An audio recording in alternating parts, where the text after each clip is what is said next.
Сәлеметсіздер оқушылар. Мен Самарқа ауданы мамандық негізгі орта мектебінің география пәні мұғалімі Ахметова Айдана Оллақызы. Бүгінгі біздің сабағымыздың тақырыбы географиялық номенклатура 5-ші сынып. Бүгінгі сабағымыздың оқу мақсаты географиялық номенклатура нысандарын картадан көрсетеді. Бүгінгі сабағымызда мақсатқа жету үшін картада нысандардың орналасқан не үшін білу қажет, картада нысандардың орналасқан жерін қалай анықтайды, картада нысандарды қалай дұрыс көрсететінін білуіміз керек. Географияда қайда деген сұрақтың жауабы бұл зерттелетін нысанның орналасқан жерін картадан көрсету. Әрбір тақырыпқа қатысты нысандар тізімі үнемі беріліп отырады. Олардың бәрін картадан көрсете алу керек. Біз географиялық нысандармен танысқан кезде оларды шатастырмай картадан көрсете алуымыз керек. Егер Қазақстанның өзендері туралы оқитын болсақ, олардың қайдан ағып өтетінін біліп, картадан көрсете білуіміз қажет. Осындай нысандар тізімін географиялық номенклатура деп атайды. Картамен жұмыс жасау үдерісіндегі үш негізгі басты міндет: картаны түсіну, картаның түрлері, шартты белгілері, қалай қолдану керектігі туралы негізгі қасиеттерді меңгеру. Картаны оқу, шартты белгілердің мәнін меңгере отырып, табиғаттағы құбылыстардың орналасуын арасындағы қарым-қатынасты және адамның іс-әрекетін анықтау. Картаны білу, оқып жатқан география курсындағы нысандардың жеке пішінін, жеке аттарын, салыстырмалы өлшемін, орналасқан жерін жатқа білу. Картаны білу географиялық номенклатураны білу арқылы жүзеге асады. Картада нысандарды қалай дұрыс көрсету керек? Егер картаның сол жағында тұрсаңдар сол қолмен, ал оң жағында тұрсаңдар ол қолыңмен көрсетесіңдер. Көрсеткішті жазудың үстіне емес, шартты белгіге қою керек. Географиялық номенклатураны үйренудің реттілігі. Географиялық нысанның атауын бірнеше рет дауыстап қайталай отырып, еркін айтатындай деңгейге жету керек. Екінші, жазылуын есте сақтау қажет. Жазылуына және айтылуына мән беру керек. Үшінші, географиялық нысандарды картадан немесе атластан тауып, басқа нысандармен салыстыра отырып, географиялық орнын анықтау керек. Төртінші, аталған нысандарды басқа масштабта және басқа проекцияда жасалған картадан табу білу керек. Дүние жүзінің саяси картасы көрсетілген. Осы карта бойынша аумағы бойынша, алып жатқан көлемі бойынша материктерді дұрыс көрсетіңдер. Дүние жүзіндегі аумағы бойынша алып жатқан ең үлкен материк бұл бізде Евразия материгі. Евразия материгі екі дүние бөлігін қамтиды: Европа және Азия дүние бөлігі.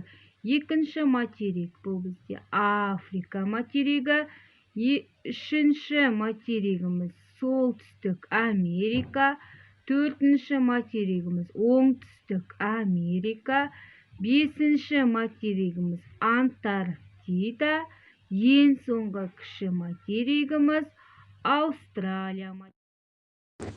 Бүгінгі сабағымызды меңгеру үшін тапсырмалар орындайық. Бірінші тапсырма: санмен берілген нысандарды кескін картада белгілеңіз. Уақыт кетті. Жауаптары: бірінші санмен берілген географиялық нысан Гренландия аралы. Екінші санмен берілген нысан географиялық нысан Жерорта теңізі. Үшінші санмен берілген географиялық нысан Гималай тауы. Төртінші санмен берілген географиялық нысан Каспий теңізі. Бесінші санмен берілген географиялық нысан Камчатка түбегі. Алтыншы санмен берілген нысан Сахара шөлі. Екінші тапсырма: географиялық нысандардың қандай құрлықтар мен елдер аумағында орналасқандарын сәйкестендіріңіз. Уақыт кетті. Везувий Италия, Этна Италия, Кракатау Индонезия, Килиманджаро Африка, Карисоба Африка, Арисоба Солтүстік Америка, Аконкагуа Оңтүстік Америка, Фудзияма Жапония, Эльбрус Антарктида, Гекла Исландия, Включи шоқысы Ресей.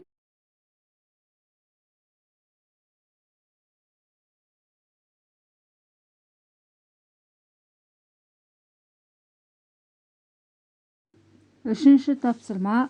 Тау жүйелерін ұзындықтары бойынша үлкенінен бастап орналастыр. Уақыт кетті. Жауаптары: Анд, екінші Кордильера, үшінші үлкен суайрық жотасы, төртінші Тянь-Шань, бесінші Атлас, алтыншы Альпі. Евразия материгіне сипаттама беріңіздер. Еуразия жер шарындағы ең үлкен материк. Алып жатқан жер көлемі аралдарымен қосса 53,3 миллион шаршы шақырым. Табиғаты алуан түрлі. Ең биік шыңы Джомолунгма. Биіктігі 8848 метр. Гималай тауында орналасқан. Ең төменгі жері Аравия түбегіндегі Өлі теңіз деңгейі -403 метр. Материкте солтүстік жарты шардың барлық табиғат зоналары кездеседі. Еуразия жағалауын барлық мұхит сулар шайып жатыр. Географиялық орны: материк екі дүние Еуропа және Азия бөлігінен тұрады. Шекарасы Орал таулары, Кумаманы шойысы, ары қарай Азов, Қара теңіздерінен бұғаздар мен шығанақтар арқылы бөлініп жатыр. Материк туралы ертедегі египеттіктер, финикиялықтар, гректер жақсы білген. Халқы, тіл және ұлттық құрамы жағынан Еуразия өте алуан түрлігімен ерекшеленеді. Материкте 4 миллиардтан астам адамдар мекендейді. Тек Қытай мен Индия халқы 2 миллиардтан астам адам құрайды. Халықтың тығыз қоныстанған аумағы оңтүстік шығыс Азия. Еуразияда 90 тәуелсіз елдер мен басқа елдердің колониялары орналасқан.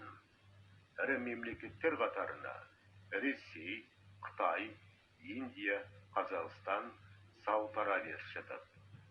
Сонымен қатар материкте аумағы шағын елдер де жеткілікті. Келесі тапсырмамыз суреттер сөйлейді. Карталар мен суреттер қай ел туралы түсінік беріп тұр? Кестеге толтырыңыз. Уақыт кетті.